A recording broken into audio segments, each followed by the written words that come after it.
तो good morning students. Last class में बच्चों हम लोग साइनाइड एंड आइसोसाइनाइड कर रहे थे और साइनाइड आइसोसाइनाइड की प्रिपरेशन हमने की। हम लोगों ने फिजिकल प्रॉपर्टीज भी लिख ली थी। अभी हम लोग बात करेंगे chemical properties of cyanides and isocyanides. Heading बना दीजिएगा, chemical properties of cyanides and isocyanides. Cyanides and isocyanides.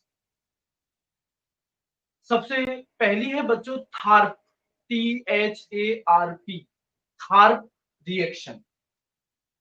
सबसे पहली है हमारे पास में थार्प रिएक्शन। थार्प रिएक्शन बच्चों, ये जो थार्प रिएक्शन है ये आपकी कुछ कुछ एल्डोल कंडेंसेशन जैसी ही है, जिसमें अल्फा हाइड्रोजन का होना कंपलसरी था।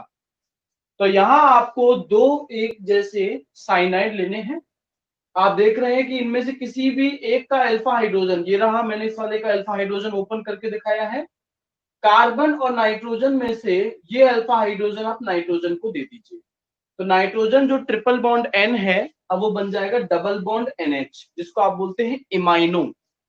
और ये वाले कार्बन की एक बॉन्ड फ्री हो जाएगी और एक बॉन्ड इस कार्बन की फ्री हो जाएगी, तो ये दोनों कार्बन आपस में जुड़ जाएंगे। ऐसा होगा सोडियम की प्रेजेंस में, सोडियम को लेना कंपलसरी है। फिर आप देख रहे हैं बच्चों कैसे दोनों मॉलिक्यूल आपस में जुड़ के कंडेंस हो गए, और जो आपको कंपाउंड मिल रहा है उसका आईयूपीएसी नेम है 3 अमाइनो ब्यूटेन नाइट्राइल। तो थ्योरी लिख लो पहले थार्प रिएक्शन की। देखिएगा, when when two molecules of when two molecules of cyanide cyanide are reacted are reacted in the presence of sodium and dry ether, in the presence of sodium and dry ether, comma, we get iminocyanide,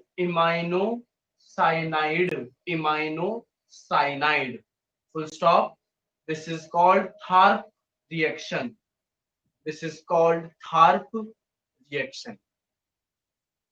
बच्चों reaction बना दो।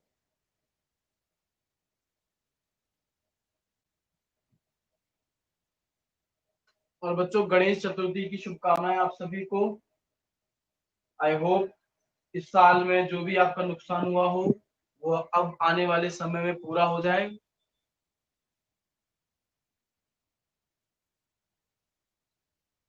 आप reaction बना लो और फिर reaction लिखने के बाद कमेंट कर देना डन।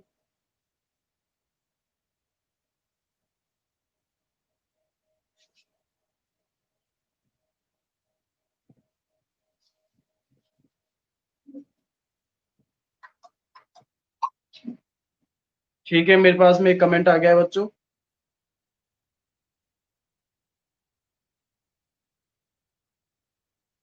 ठीक है, तो सेकंड केमिकल प्रॉपर्टी हम लोग जो साइनाइड आइसोसाइनाइड की लिखने जा रहे हैं बच्चों, वो है हाइड्रोलाइसिस। इस केमिकल प्रॉपर्टी को हम लोग कई बार कर चुके हैं, स्पेशली एक तो कार्बोक्सिलिक एसिड में, और एक जो चैप्टर 10 हमने हेलो एल्किन किया था उसके अंदर। इसमें हम लोग करते क्या है, इसमें साइनाइड जो है उसको हाइड्रोलाइज कराते हैं, मतलब कि वाटर मॉलिक्यूल का अटैक कराते हैं किसी एसिड की प्रेजेंस में। अब ये हाइड्रोलाइसिस दो टाइप से हो सकता है, या तो पार्शियल हो सकता है, मतलब कि आप एक बार एक वाटर मॉलिक्यूल का अटैक करवा सकते हो, ठीक है, और अगर आप फिर से एक बार और एक और वाटर मॉलिक्यूल का अटैक करवाओगे तो आपको मिलता क्या है, कॉरेस्पॉन्डिंग कार्बोक्सिलिक एसिड। कॉरेस्पॉन्डिंग कहने का मतलब क्या है, जितने कार्बन का आपका साइनाइड है उतने ही कार्बन का आपको क्या मिलता है, कार्बोक्सिलिक एसिड। तो दो तरीकों से इसका हो सकता है, पार्शियल से मिलेगा अमाइड और कंप्लीट से क्या मिलेगा, कार्बोक्सिलिक एसिड। रिएक्शन बनाओ।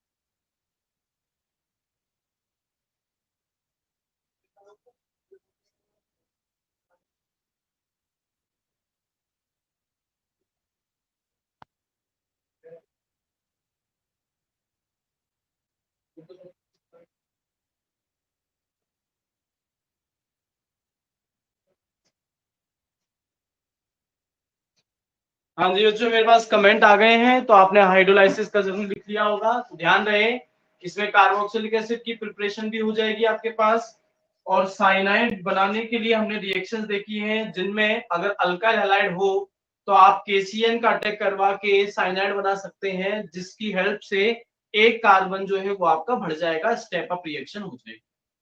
तीसरी केमिकल प्रॉपर्टी है बच्चों रिडक्शन। ये भी हम लोग प्रिपरेशन ऑफ अमाइंस में करके आ चुके हैं। जहां आपने साइनाइड का रिडक्शन किया था तो मिला था आपको प्राइमरी अमाइन, और अगर आपने आइसोसाइनाइड का किया था तो आपको मिला था सेकेंडरी अमाइन। रिएक्शन बना दो रिडक्शन की।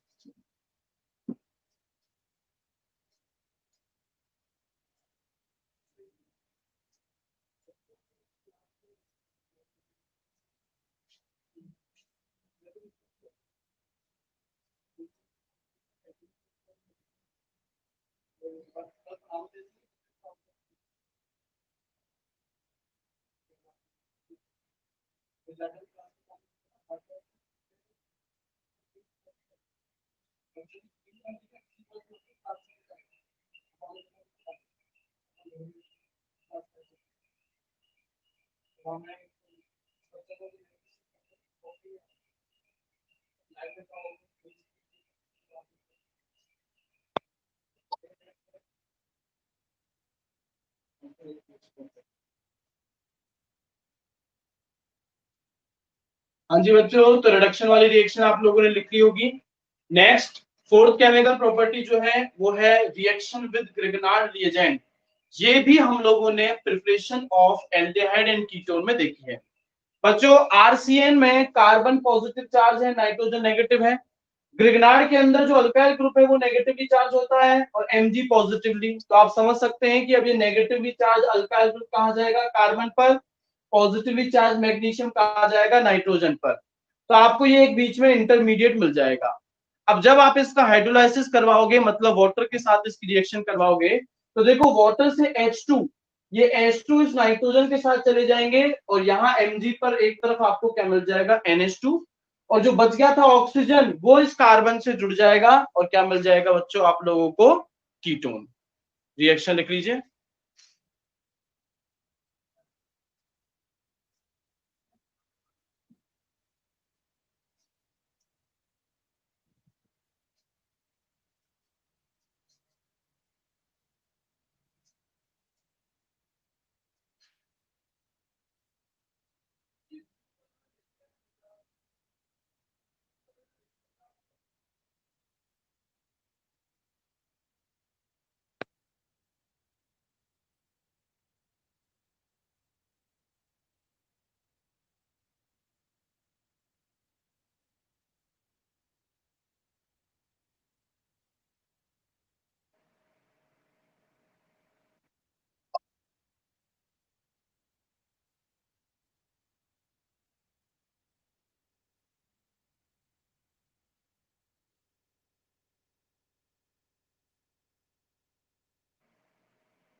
हाँ जी बच्चों, मेरे पास में कमेंट्स आ गए हैं, रिएक्शन आप लोगों ने बिल्कुल लिख ली होगी।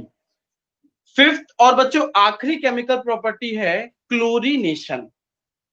जब आप आइसोसाइनाइड्स, स्पेशली आइसोसाइनाइड्स के लिए है ये रिएक्शन, Cl2 का अटैक करवाएंगे, तो देखो यहां ये जो कार्बन है ये इस नाइट्रोजन के साथ में दो तो डबल बॉन्ड बना करके बैठा है, दो तो इसने डबल बॉन्ड बना रखी है, और एक बना रखी है बच्चों कोऑर्डिनेट बॉन्ड।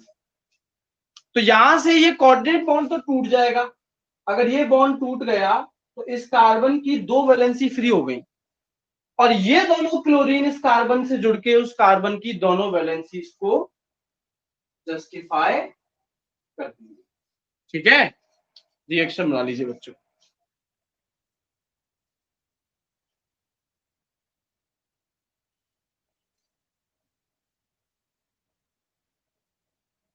इसी रिएक्शन के साथ बच्चों जो हम लोग कर रहे थे ऑर्गेनिक कंपाउंड्स कंटेनिंग नाइट्रोजन, उसमें हम लोगों ने साइनाइड्स को भी कंप्लीट कर लिया है।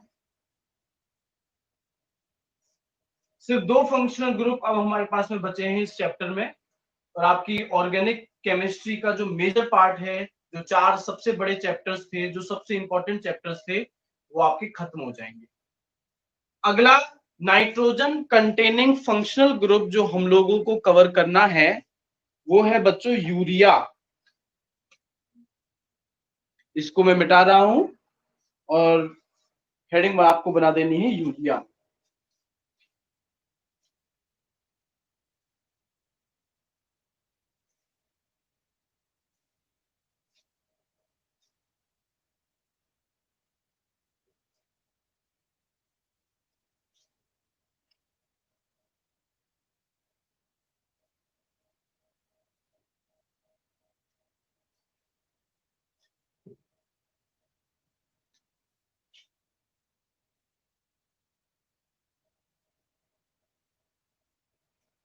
यूरिया बच्चों आपने इसका नाम सुना होगा और ये भी आपने सुना होगा कि इसका प्रैक्टिकल यूज क्या है।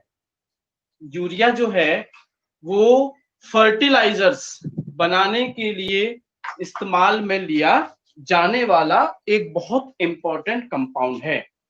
यूरिया है क्या बच्चों, वो देख लीजिए। यूरिया नाइट्रोजन का ही एक कंपाउंड है जी, NH2C double bond O NH2। इसको बच्चों हम लोग क्या बोलते हैं, यूरिया। ठीक है, हेडिंग बना दो, इसका स्ट्रक्चर बना दो, और फिर हम लोग इसकी प्रिपरेशन की बात करने जा रहे हैं।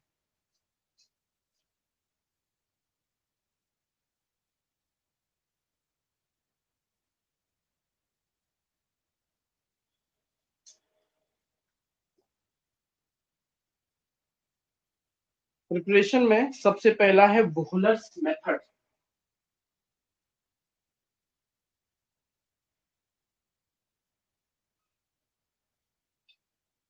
इसको जो बनाने वाले थे सबसे पहले लेबोरेटरी में वो थे वोहलर। और बच्चों यूरिया सबसे पहला वो ऑर्गेनिक कंपाउंड है जो लेबोरेटरी के अंदर बनाया गया था। कैसे बनाया था, वोहलर ने क्या किया था, देखो वोहलर ने एक तो लिया अमोनियम सल्फेट,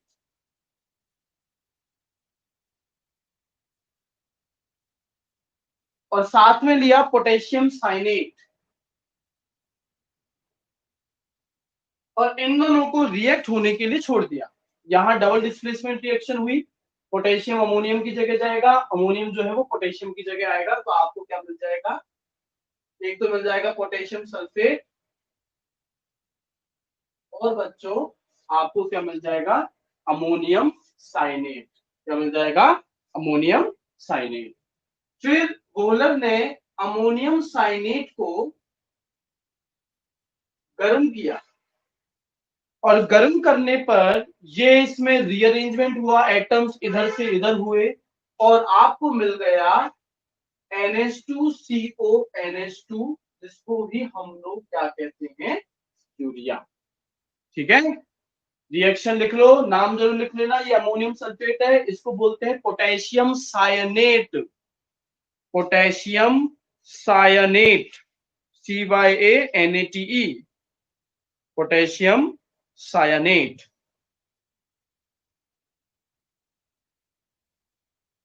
इन दोनों को रिएक्ट कराने से आपको मिला पोटेशियम सल्फेट और अमोनियम सायनेट। और फिर अमोनियम साइनेट को क्या किया गया, हीट प्रोवाइड किया, गर्म किया गया, जिसकी वजह से वो कन्वर्ट हो गया किसमें, यूरिया के अंदर।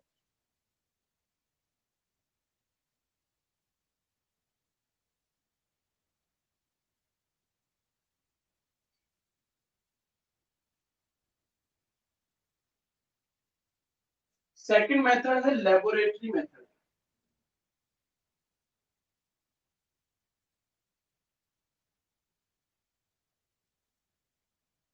लेबोरेटरी मेथड, लैब के अंदर देखियो, देखो हम लोग कैसे यूरिया को बना सकते हैं। लैब में अगर आपको इसे बनाना है तो सबसे पहला तरीका फॉस्जीन, अगर आपको याद हो बच्चों, कार्बोनिल क्लोराइड को हम लोगों ने फॉस्जीन कहा था। फॉस्जीन की रिएक्शन आप अमोनिया के साथ में करवा दीजिए। अमोनिया क्या होता है? NH। दो मॉलिक्यूल ले लीजिए, यहां से एक H और एक Cl, और ऐसे आपने दो लिए हैं तो इस तरीके से आपको मिल जाएगा NH2C double bond O NH2 plus 2HCl, है ना। एक तो आप बना सकते हैं फॉस्जीन से, अगर आप फॉस्जीन पर किसका अटैक करा दें, अमोनिया का अटैक करवा दें तो। इसके अलावा हम लोग इथाइल कार्बोनेट से भी बना सकते हैं। इथाइल कार्बोनेट क्या है बच्चों? बस यहां पर OC2H5 होगा। रिएक्शन सेम है, आपको अमोनिया के साथ में ही रिएक्शन करवानी है। अमोनिया का एक हाइड्रोजन और एक इसका ऑक्सीजन, तो ये तो बन जाएगा C2H5OH, और ऐसे दो हैं तो आपको दो तो मिल जाएंगे C2H5OH, और आपको क्या मिल जाएगा दूसरा यूरिया, आपको मिल जाएगा यूरिया।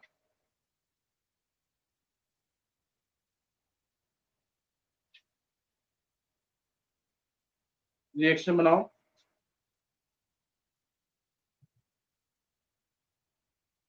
इथाइल कार्बामेट तीसरा है, C2H5O C डबल बॉन्ड लो। अब बच्चों इसमें एक तरफ NH2 ऑलरेडी जुड़ा हुआ है, इसको बोलते हैं इथाइल कार्बामेट, CARBAMATE। तो इसमें एक तरफ तो NH2 ऑलरेडी जुड़ा हुआ है, तो बस आपको एक ही मॉलिक्यूल NH3 का लेना है। आपको इस बार एक मॉलिक्यूल मिल जाएगा इथाइल अल्कोहल का, और साथ में आपको क्या मिल जाएगा? यूरिया। तो ऐसे आप लैब के अंदर इन तीन अलग अलग तरीकों से क्या बना सकते हैं? यूरिया को प्रिपेयर कर सकते हैं।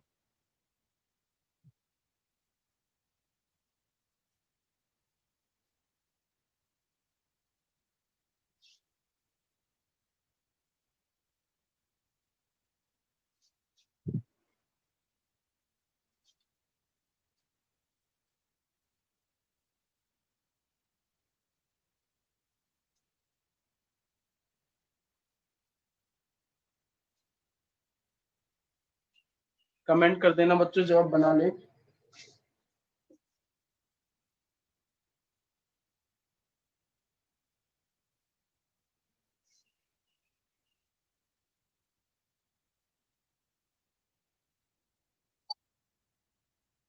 कमेंट आ गया है बच्चों मेरे पास।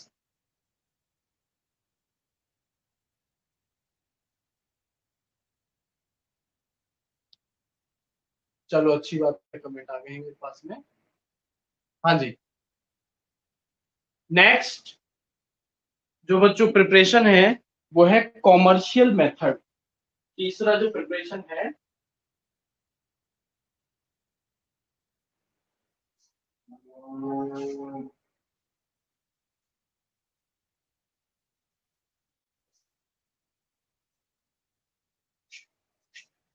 तीसरा प्रिपरेशन है बच्चों कॉमर्शियल मेथड।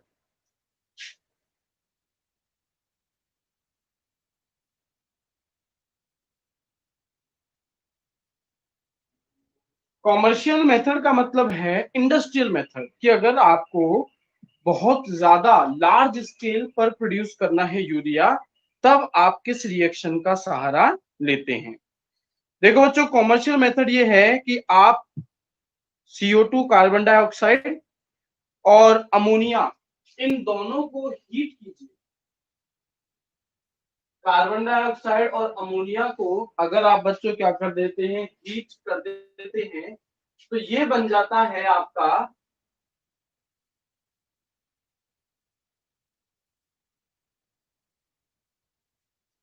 इसको बोलते हैं अमोनियम कार्बामेट।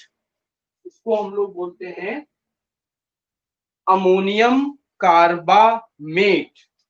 और अमोनियम कार्बामेट को जब 150 डिग्री सेल्सियस पर हीट किया जाता है, तो बच्चों इसमें से H2O मॉलिक्यूल निकल जाता है। कैसे? इस NH4 से 2 हाइड्रोजन और ये ऑक्सीजन, ये सब निकल गया तो बचा क्या? बच गया आपके पास में यूरिया। इसको क्या बोलते हैं? Ammonium carbamate. ठीक है, रिएक्शन बना लीजिए। इस रिएक्शन के साथ आपने प्रिपरेशन ऑफ यूरिया के रिएक्शन, सारी रिएक्शंस को लिख लिया।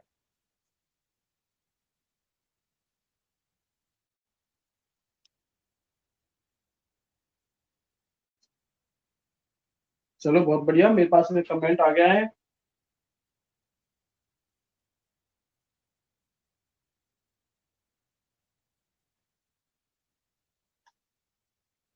तो बात करते हैं हम लोग फिजिकल प्रॉपर्टीज ऑफ यूरिया की। Physical properties of urea. Physical properties of urea.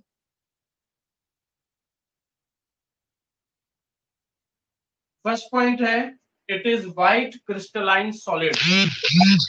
First point है बच्चों, it is white crystalline solid.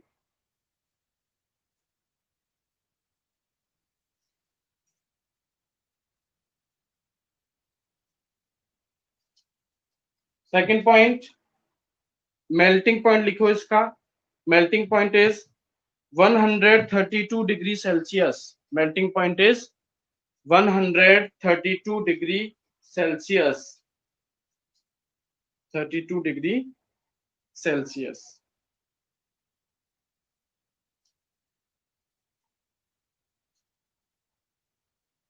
Third point लिखो, it is easily soluble in water due to formation of hydrogen bond.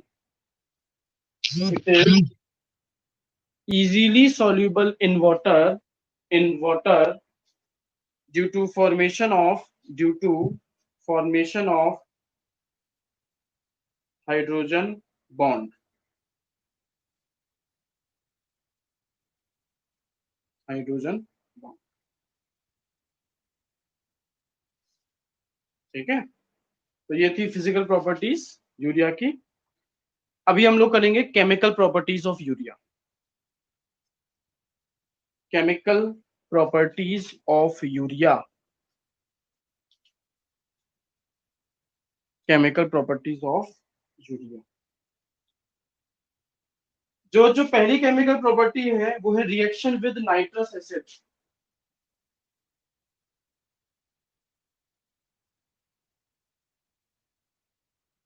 Reaction with nitrous acid, जिसका formula क्या होता है? HNO2।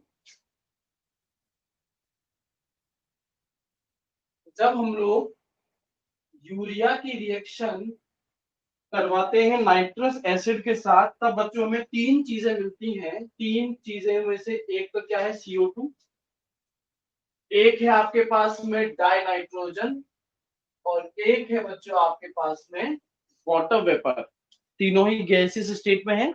CO2 gas है, N2 gas है, और यहाँ जो H2O है वो वाटर वेपर है, वो भी गैसियस स्टेट में पाया जाता है।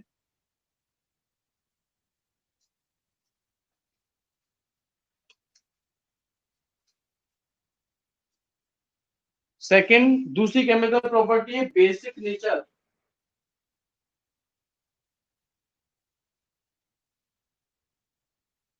Basic nature. यूरिया नेचर में बेसिक होता है, इसको प्रूव करने के लिए हम लोग क्या कर सकते हैं? अगर बेस है तो किसी एसिड के साथ में रिएक्ट करा दो।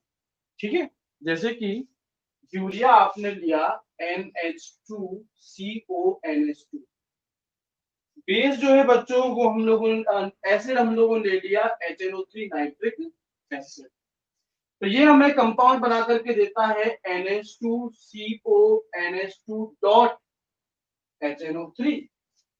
ये तो है तुम्हारा यूरिया, और ये क्या है? Nitric acid. इसको बोलते हैं यूरिया नाइट्रेट। इसको हम लोग क्या बोलते हैं? Urea nitrate. Urea nitrate. अगर ऑक्सैलिक एसिड के साथ तुम इसकी रिएक्शन करवा दो,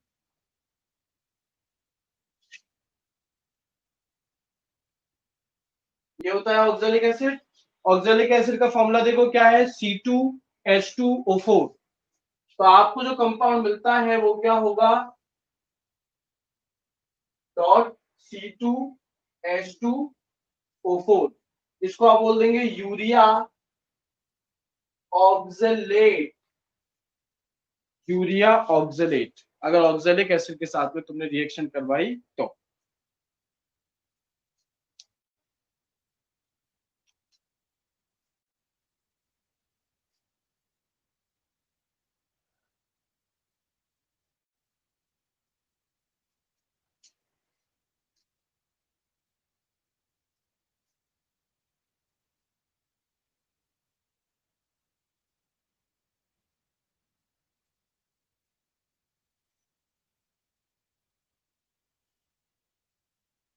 तीसरी केमिकल प्रॉपर्टी है बच्चों अपने पास हाइड्रोलाइसिस।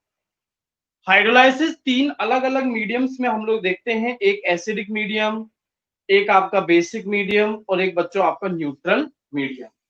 एसिडिक मीडियम का मतलब है HCl की प्रेजेंस में वाटर का अटैक। बेसिक मीडियम का मतलब है बेस NaOH की प्रेजेंस में वाटर का अटैक। और न्यूट्रल का मतलब है सिर्फ और सिर्फ वाटर का अटैक, ना तो कोई एसिड हो और ना ही कोई बेस हो। तो अगर बच्चों आपने HCl की प्रेजेंस में वाटर का अटैक करवाया तो आपको मिलता है अमोनियम क्लोराइड, जो कि एक एसिडिक सॉल्ट है। अमोनियम क्लोराइड जो कि एक क्या है, एसिडिक सॉल्ट। अगर आप बेस NaOH की प्रेजेंस में हाइड्रोलाइसिस करवाते हो तो आपको मिलता है अमोनियम हाइड्रोक्साइड, जो कि एक बेस है, और साथ में सोडियम कार्बोनेट जो कि एक बेसिक सॉल्ट है। अगर आपने एसिड की प्रेजेंस में करवाया तो एसिडिक सॉल्ट मिला, बेस की प्रेजेंस में करवाया तो एक तो बेस बना अमोनियम हाइड्रोक्साइड और आपको एक बेसिक सॉल्ट मिला। और अगर आप बच्चों सिर्फ न्यूट्रल मीडियम वाटर की प्रेजेंस में करवाते हैं तो आपको मिलता है अमोनियम कार्बोनेट, जो कि एक न्यूट्रल सॉल्ट है। अमोनियम कार्बोनेट जो कि खुद एक न्यूट्रल सॉल्ट है। रिएक्शन बना लो और बनाने के बाद में कमेंट कर देना डन।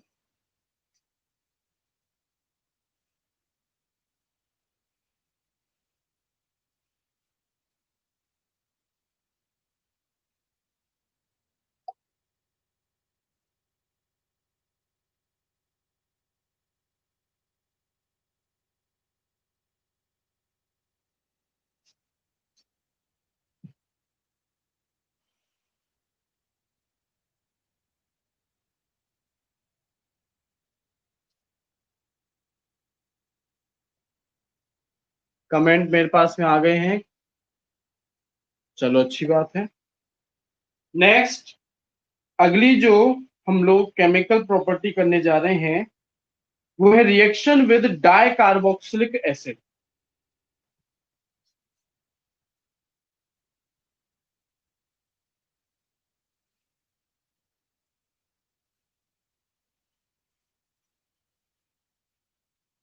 ऐसे कार्बोक्सिलिक एसिड जिनमें दो COH पाए जाएं। तो एग्जांपल के तौर पर अगर हम लोग यूरिया लें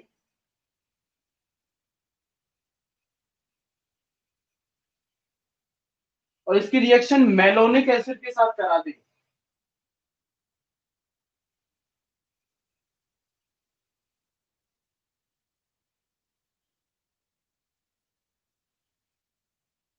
तो ये है बच्चों आपका मेलोनिक एसिड। मेलोनिक एसिड के साथ अगर आप यहाँ पर इसका ट्रीटमेंट करवाएंगे तो यूरिया का हाइड्रोजन और कार्बोक्सिलिक एसिड का OH H2O, ऐसे ही दूसरे वाले का हाइड्रोजन और इसका OH, तो टोटल दो H2O निकल जाएंगे। जो बच गया है वो क्या है,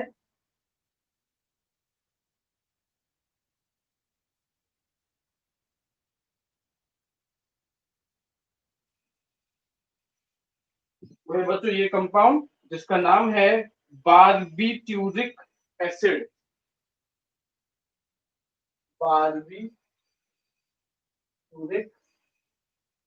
एसिड।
अगली जो केमिकल प्रॉपर्टी है वो है इफेक्ट ऑफ हीट। अगर बच्चों यूरिया के दो मॉलिक्यूल्स को टेम्परेचर दे दिया जाए 155 डिग्री सेल्सियस का, तो दोनों मॉलिक्यूल्स के बीच में से एक अमोनिया NH3 निकल जाता है और दोनों आपस में इस तरीके से जुड़ जाते हैं, और जो कंपाउंड बच्चों आपको मिलता है उसको हम लोग क्या बोलते हैं, बाय यूरेट। क्या बोलते हैं इसे, बाय यूरेट। जब बाय यूरेट को आप अल्कलाइन मतलब कि बेसिक CuSO4 के अंदर आप इसे डिसॉल्व करते हैं, तो बच्चों ये डिसॉल्व होने पर कौन सा कलर देता है, वायोलेट कलर देता है। और इस टेस्ट को कहा जाता है बाययूरेट टेस्ट। इसको हम लोग बोलते हैं बाययूरेट टेस्ट, जो कि यूरिया का एक डिस्टिंग्विशिंग टेस्ट है। बना लीजिए इसको।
पर अगर बच्चों आपने टेम्परेचर रखा 170 डिग्री सेल्सियस, तो आपका यूरिया देगा साइनिक एसिड, और साइनिक एसिड के 3 मॉलिक्यूल आपस में जुड़ जाते हैं। इसको बोलते हैं अपन ट्राइमेराइजेशन। जब 3 मॉलिक्यूल आपस में जुड़ते हैं तो अपन क्या बोलते हैं इसे, ट्राइमेराइजेशन। तो ट्राइमेराइजेशन के बाद में बच्चों आपको एक साइक्लिक कंपाउंड मिलता है जिसे हम लोग बोलते हैं साइन यूरिक एसिड। रिएक्शन बना लो।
नेक्स्ट जो केमिकल प्रॉपर्टी अपने पास में है वो है रिएक्शन विद फॉर्मल्डिहाइड HCHO।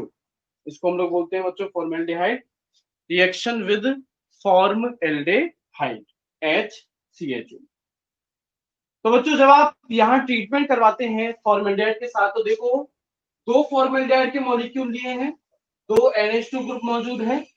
ये NH2 एक हाइड्रोजन निकल के यहाँ पहुंच जाता है इसके पास, ठीक है, और ये बन जाता है CH2OH। ऐसे बन जाएंगे दो CH2OH, और दोनों नाइट्रोजन की एक एक बॉन्ड जो है वो क्या है, फ्री है। तो ये जो दो CH2OH है दोनों एक एक नाइट्रोजन से जुड़ जाते हैं। CH2OH को अपन बोलते हैं मिथाइल अल्कोहल। तो यहां पर इस कंपाउंड को बोलते हैं di methylol urea, di methylol urea.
Last chemical property जो यूरिया की है वो है रिएक्शन विद हाइड्रोजन। हाइड्रोजन होता है क्या, NH2-NH2। ये आप कार्बोक्सिलिक एसिड वाले चैप्टर में एल्डिहाइड कीटोन की रिएक्शंस में पढ़ चुके हैं।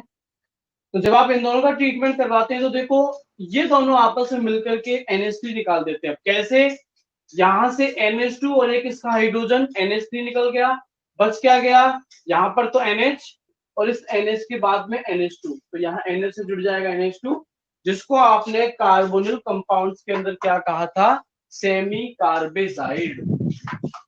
रिएक्शन बना लो बच्चों, और यहाँ इस रिएक्शन के साथ जो यूरिया है वो भी आप लोगों ने कंप्लीट कर लिया।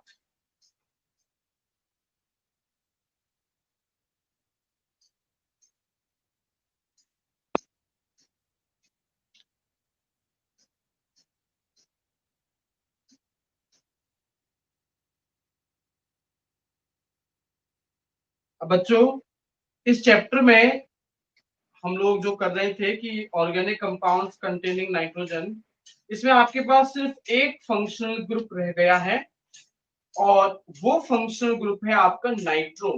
NO2 ग्रुप जो है नाइट्रो, वो आपका बस बचा है। इसके होते ही आपका ये चैप्टर जो है ओवर हो जाएगा, और उसके बाद हम लोग बच्चों फिजिकल केमिस्ट्री जो है उसे स्टार्ट कर देंगे। फिजिकल केमिस्ट्री ऑर्गेनिक केमिस्ट्री से एकदम उल्टी है। फिजिकल केमिस्ट्री आपके फिजिक्स और मैथ्स के जैसी है, जिसमें न्यूमेरिकल पोर्शन ज्यादा आता है। आपको वहां पर मल्टीप्लिकेशन डिवीजन ये सब जो है केमिस्ट्री में आने वाले करने पड़ेंगे, और वो ऑर्गेनिक केमिस्ट्री से एकदम अलग केमिस्ट्री है। यहाँ आपको ऑर्गेनिक केमिस्ट्री में रिएक्शंस ही reactions, mechanism, conditions, increasing decreasing order etcetera etcetera, ये सारी चीजें आप लोगों को देखने को मिली है। पर फिजिकल केमिस्ट्री में ऐसा कुछ नहीं होगा, वहां आएंगे सीधी derivations, diagrams, numericals, conceptual questions, है ना। वहां पर फिजिकल केमिस्ट्री में आपका ज्यादा समय नहीं लगेगा, क्योंकि वहां पर सिर्फ डेरिवेशन और न्यूमेरिकल्स ही होंगे। आपको कॉन्सेप्ट समझाया, और कॉन्सेप्ट समझने के बाद बस अब आपको क्या करनी है, उसके न्यूमेरिकल जो है उनकी प्रैक्टिस करनी है। जो जितनी ज्यादा प्रैक्टिस कर लेगा उसका फिजिकल केमिस्ट्री उतनी ही अच्छी हो जाएगी, है ना। तो अपने पास में आप लोग टेंशन बिल्कुल मत लीजिएगा सिलेबस की, चाहे सिलेबस कम हो या ना हो, हम लोग अपना सिलेबस बड़ी आसानी से बिना किसी समस्या के जनवरी तक कंप्लीट कर ही लेंगे। तो बच्चों नेक्स्ट जो कंपाउंड आपको करना है उसकी हेडिंग तो बना दीजिए एटलीस्ट। कंपाउंड आप करेंगे nitro compounds. Nitro compounds. Nitro compounds का मतलब कौन सा फंक्शनल ग्रुप पाया जाएगा बच्चों? NO2। कौन सा फंक्शनल ग्रुप आपको देखने को मिलेगा? NO2। इसके नोमेनक्लेचर की अगर अपन बात करें तो NO2 का सिर्फ प्रीफिक्स होता है,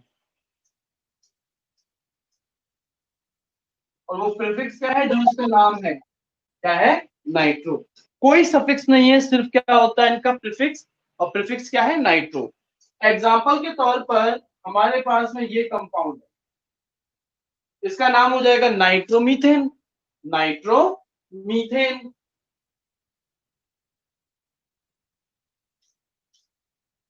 अगर ये कंपाउंड है तो इसका नाम क्या हो जाएगा? 2-नाइट्रोप्रोपेन। इसका नाम क्या हो जाएगा? 2-नाइट्रोप्रोपेन। 2-नाइट्रोप्रोपेन। एरोमेटिक का केस भी देख लें, बेंजीन और उसके ऊपर NO2। इसको बच्चों हम लोग क्या बोल देंगे? इसको हम लोग बोल देंगे नाइट्रोबेंजीन। तो नोमेनक्लेचर इनका बहुत आसान सा है, छोटा सा ही बना लो नोमेनक्लेचर, और फिर हम लोग इसकी प्रिपरेशन वगैरह, केमिकल प्रॉपर्टीज नेक्स्ट क्लास में खत्म कर लेंगे। ज्यादा बड़ा नहीं है, छोटा सा है। नेक्स्ट क्लास में आपका ये चैप्टर जो है बच्चों वो ओवर हो जाएगा। ये नोमेनक्लेचर वाला पार्ट बना लो तो कमेंट कर देना डन, और उसके बाद आपकी क्लास ओवर।